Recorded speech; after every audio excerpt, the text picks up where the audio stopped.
Times of Swaraj में आप सबों का स्वागत है और मैं हूं संतोष सिंह। और आज हम टाइम्स ऑफ स्वराज में चर्चा करने जा रहे हैं कि आज राज्यसभा में मनोज झा ने जिस अंदाज में भाषण दिया, सच कहिए हर किसी का दिल जीत लिया। लगभग 15 मिनट के अपने भाषण में उन्होंने उन तमाम मुद्दों को छूने की कोशिश की जिन मुद्दों के साथ। शुक्रिया वाइस चेयरमैन साहब, शुक्रिया तमाम सदस्यों का जो नए चुन के आए हैं, शुक्रिया इस मैंडेट का भी जिसने दोनों पक्षों को एक संदेश दिया है। सबका शुक्रिया अदा करते हुए मैं सबसे पहली चीज़ कहूँगा कि महामहिम के एड्रेस को अंग्रेजी में कहते हैं एड्रेस और हिंदी में कहते हैं अभिभाषण। मैंने बीते वीकेंड पर काफ़ी सर्च किया कि अभी उपसर्ग लगाने के पीछे मंशा क्या होगी, तो जितने मुझे तत्व मिले उससे ये लगा कि कोई बहुत बड़ी चीज होती है। मुझे स्मरण हुआ लोकसभा में प्रोफेसर हिरेन मुखर्जी थे, वो कहा करते थे कि अभिभाषण यानी प्रेसिडेंशियल एड्रेस पक्ष और विपक्ष को मिलकर लिखना चाहिए। पक्ष सिर्फ अगर लिखता है, या उस वक्त कह रहे थे हिरेन मुखर्जी, तो कोशिश ये होती है कि दृष्टिहीनों को चश्मा पकड़ा दिया जाए। हमारी कोशिश वो नहीं होनी चाहिए। मैंने पिछली दफा भी कहा था, अब कब ये बदलाव होगा मैं नहीं जानता, लेकिन इस मैंडेट को मैं सबसे पहले बोलूंगा, उसके बाद बिंदुवार कुछ चीजों पर पैरा दर पैरा जो अभिभाषण के संदर्भ थे। शुक्रिया बहुत बहुत। तो वाइस चेयरमैन साहब, मैं उन बातों का बहुत जिक्र नहीं करूंगा जो उनकी बातों में शुमार नहीं थी। अब ये मैंडेट की बहुत चर्चा हो रही है, मैं नहीं जाना चाहता हूं। किसी ने कहा अब की बार फलाना पार चिलाना पार, हमने ये कहा, लेकिन मैंडेट दोनों के लिए एक बात कहता है। उधर मैंडेट कहता है कि मैं मेरा मुझको की सीमा होती है, आत्ममुग्धता की सीमा होती है, व्यक्ति केंद्रित विमर्श की सीमा होती है, लोकतंत्र में सामूहिकता बहाल होनी चाहिए। और हमारे लिए संदेश है कि आपने जो कुछ किया शायद इनफ नहीं था। अगर हम किताब संविधान के हाथ में ले रहे हैं तो इसके पन्ना दर पन्ना, सफा दर सफा, हरफ दर हरफ हमको जीना पड़ेगा, लोगों को भरोसा दिलाना पड़ेगा। लेकिन हाँ, इस मैंडेट की कुछ खूबसूरत चीजें बता रहा हूं। लोकतंत्र में सामूहिकता बहाल हुई। मैंने बीते 10 वर्ष से कान तरस गए थे एनडीए सुनने को। बीते 1 महीना में इतनी बार एनडीए सुना, दिल को बहुत सुकून हुआ। यकीन मानिए, विपक्ष में है, शत्रु नहीं है, लेकिन व्यक्ति केंद्रित विमर्श से यह मैंडेट आपको भी बाहर ले आया, वो बेहद आवश्यक था। दूसरी चीज कहूंगा, हल्के लाइटर टोन में, अचानक मुझे लग रहा है कि हमारे प्रिय रक्षा मंत्री जी की जबरदस्त वापसी हुई है। हर मोर्चे पे वो हैं। इससे बात करनी है तो रक्षा मंत्री जी, उससे बात करनी है तो रक्षा मंत्री जी। ये सुखद संकेत है, ये सुखद संकेत है इस लोकतंत्र के लिए। अब माननीय वाइस चेयरमैन साहब, मेरा यह कहना है कि नीट को लेकर के बहुत बात हुई, नहीं बोलूंगा। मैं अलहदा आदमी था जब एनटीए बन रहा था, उस समय वेंकैया नायडू जी थे वहां। मैंने 0 आवर में 3 बार कहा कि इस देश को इस तरह की व्यवस्था परेशान करेगी। यह बीमारी नहीं पालनी चाहिए। 1 नेशन 1 फलाना, 1 नेशन 1 टिपकाना, 1 नेशन 1 चिल्लाना। काहे को भैया, कहीं ऐसी स्थिति नहीं हो जाए कि 1 नेशन 1 ठेकेदार, 1 नेशन 1 कॉन्ट्रैक्टर पूरी तरह हुआ नहीं है संजय भाई, होने की संभावना है। अब अभी मैं इसलिए कह रहा हूं कि लोग कहते हैं कि राजनीति मत करो इस पर। मैं पूछना चाहूं कि लोगों की पीड़ा परेशानी, 25-30 लाख युवाओं के सपने तहस नहस हो जाएं, आप विपक्ष से क्या उम्मीद करते हैं? आपकी ऑर्केस्ट्रा में शामिल होकर कहे साहब तेरे सुबह की जय, साहब तेरे शाम की जय। ना, विपक्ष को अपना काम करने दीजिए। अगर आपने ईमानदारी से एनटीए का मूल्यांकन किया होता, आपने क्लीन चिट पहले दिन ना दी होती हड़बड़ी में, आज ये नतीजे ना होते। एक वर्धा विश्वविद्यालय है, मैं आपके माध्यम से कहूं, हमारे माननीय हेल्थ मिनिस्टर और लीडर ऑफ द हाउस है यहाँ। सर, वर्धा यूनिवर्सिटी में बहुत बड़ा फर्जीवाड़ा चल रहा है, जांच करवाइएगा। आप पावरफुल लोग हैं, हमारे पास पावर नहीं है। हम आपसे आग्रह कर सकते हैं, यह आग्रह कर रहा हूं महात्मा गांधी के नाम पर, वो विश्वविद्यालय हो रहा था, और गांधी जी के लिए जो चीज त्याज्य थी वो सारी चीजें उस विश्वविद्यालय में हो रही हैं। परसों टिस में क्या हुआ, ये सब चीजें हमें चिंता देनी चाहिए। अरे आज आप सत्ता में हैं, कल को हम सत्ता में होंगे, लेकिन अगर देश के सरोकार ही रुग्णावस्था में चले जाएंगे, बीमार पड़ जाएंगे, तो फिर क्या बात, फिर कौन सी राजनीति, फिर कौन सी समाज नीति। युवाओं के रोजगार पर मैं ज्यादा नहीं बोलना चाहता, बहुत लोग बोले हैं। बिहार से आ रहा हूं सर, पूरे चुनाव बिहार में था। बिहार में हमें भले सीट कम आई हो, लेकिन बिहार के युवा से किसी भी जाति का हो, पूछिए नौकरी, नौकरी मतलब तेजस्वी। हमने मयार बदला, वहां चिंतन बदल दी, धारा बदल दी। आपकी मर्जी है, कुछ भी कहिए, आप लोग तो जज भी हैं, इन्वेस्टिगेटिव एजेंसी है। मैं हाथ जोड़ के विनती करता हूं, जितनी गालियां मुझको देनी है अपने भाषण में दे लीजिएगा, खूब दीजिए गाली। आदी हो गए हम गाली सुनने के, फिर सुन लेंगे आपसे गाली, लेकिन कुछ बातें रखने दीजिए। NIOS DLED का मसला है, आप ही ने बनाया, आप ही ने उसको डिलेजिटिमाइज कर दिया। भटक रहे हैं हजारों बच्चे, शिक्षा प्रेरक का वही हाल है। तो मैं ये कहना चाहता हूं कि देश में बहुत बुरा हुआ चुनाव के दौर में, भैंस, मंगलसूत्र, मुजरा, टोटी तोड़ ले जाएगा, बिजली काट देगा। सर परेशान हुए हम लोग। मैं चुनाव देख रहा था बैकरूम से, कंप्लेन कर रहा था इलेक्शन कमीशन को, जिसको दाद दी गई है अभिभाषण में। सर कंप्लेन फर्स्ट पेज में किया, परसों मेल आता है, परसों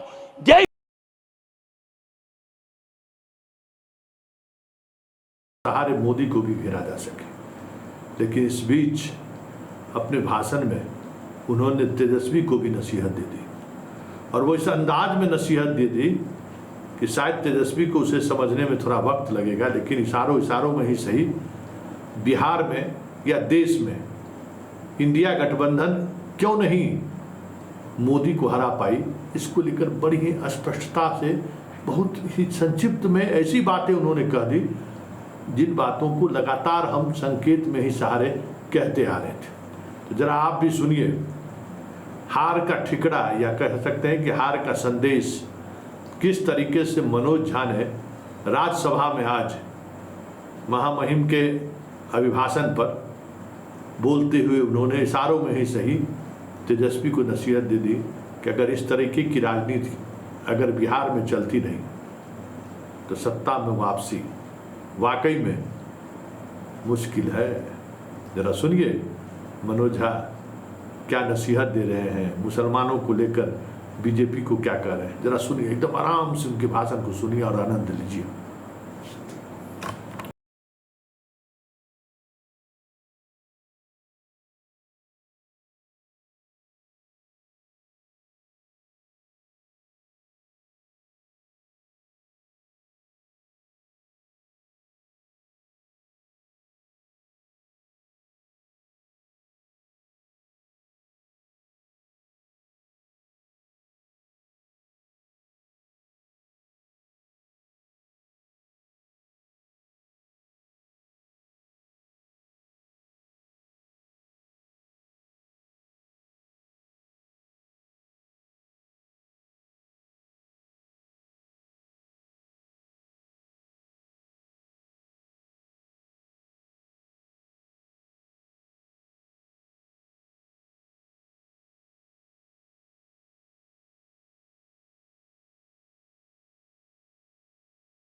फॉर यस्टरडे अपना नाम, पता, असेंबली नंबर, मोबाइल नंबर भेजिए। अब किस बात का भैया, अब किस बात का?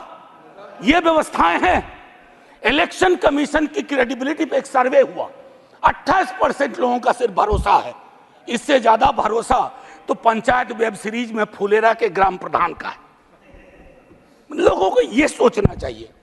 मैं sir, mathematical length of tenure के आधार पर नेहरू बनाने की कोशिश हो रही है।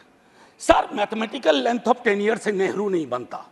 नेहरू बनता है जो गर्म हवा को पी सके, दूसरे के जख्म को देख करके उस पर मलहम लगाए, जख्म कुरेदे नहीं, जख्म पे नमक ना छिड़के, वो होता है नेहरू। तो सिर्फ मैथमेटिकल इससे। अब सर, आपको एक छोटी चीज बताऊं, जातिगत जनगणना की मांग की थी। हमारे जदयू के साथी लोग भी थे, अभी हैं, मंत्री जी प्रणाम, हमारे जदयू के साथी लोग भी थे। नीतीश जी, तेजस्वी जी ने मिलकर सर्वेक्षण कराया। सर को मैडम कोर्ट में आया। कोर्ट में कौन खड़े हुए यहां, नाम लूं? सॉलिसिटर जनरल ने रोकने की कोशिश की। किसके इशारे पे हो रहा है? एक तरफ आप कहते हैं वंचितों का कोई नुकसान नहीं होने देंगे, और दूसरी तरफ आप इस प्रकार की कोशिशें करते हैं।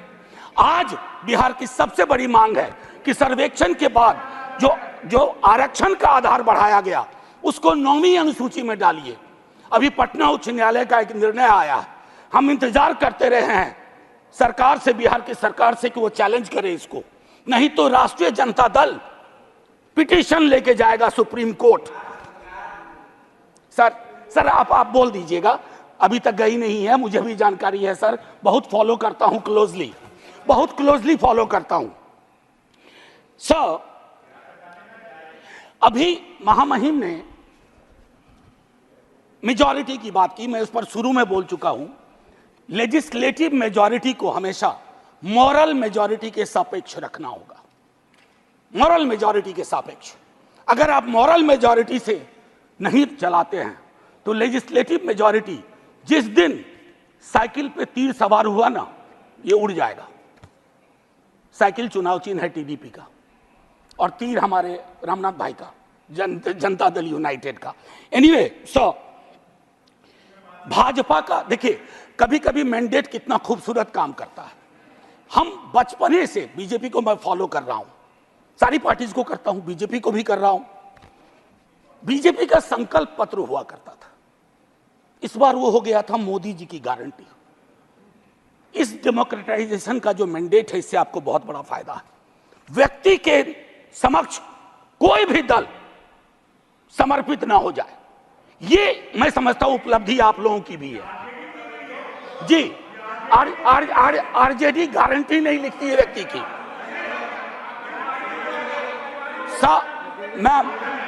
Ma'am protect me, I need your protection. Ma'am chairperson, I have 15 minutes. आप Would you care to sit down, sir? आप जरा बीच में मत बोलिए। ये तरीका नहीं है sir, leader of the house ऐसे चलेगा? आप बीच में मत बोलिए प्लीज। मैम, कभी किसी को टोका टोकी नहीं करता हूं, सच चुभने लगता है सर।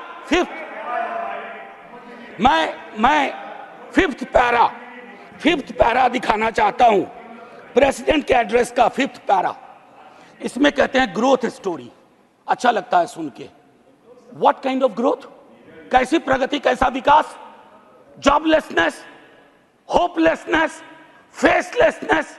और आप चाहते हैं कि उस इकोनॉमिक प्रॉस्पेरिटी के पक्ष में हम ताली बजाएं। मैम, मेरी ये किताब कॉन्स्टिट्यूशन संभवतः सबसे पहले मैंने ही दिखाना शुरू किया था। निर्मला जी नहीं है हमारी फाइनेंस मिनिस्टर, हर बजट के बाद में आर्टिकल 39 पढ़ता था। कॉन्सेंट्रेशन ऑफ वेल्थ, कोई ब्लूप्रिंट है कि आय की जो असमानता है इस देश को लील रही है, ताली बजा रहे हैं। 5 करोड़ पूंजीपति तरक्की कर रहे हैं, उसको देश की तरक्की मान रहे हैं।